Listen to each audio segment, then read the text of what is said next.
জীবনে কখনো হতাশ হবেন না। জীবনে যাই হয়ে যাক না কেন কখনো হতাশ হবেন না। মনে রাখবেন আল্লাহ আপনার রব, আল্লাহ আপনার সাথে আছেন ইনশাআল্লাহ।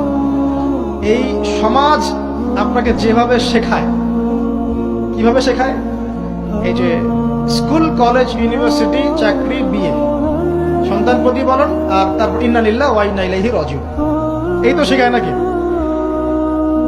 সবসময় মনে রাখবেন যে আল্লাহ রাব্বুল আলামিনের পরিকল্পনাই আপনার উপরে সবচেয়ে বেশি অগ্রাধিকার যোগ্য, সমাজের পরিকল্পনা নয়। পরিবার আপনাকে চাপ দিচ্ছে, চাকরি পাস না, পড়াশোনা করিস না, হ্যাঁ পড়াশোনায় কেন তুই 80 নম্বর পাইলি না, কেন চান্স পেলি না, কবে চাকরি পাবি, কবে আমাদেরকে দেখবি, খাওয়াবি, পড়াবি, এই যে চাপগুলো চারপাশ থেকে আসে কিনা?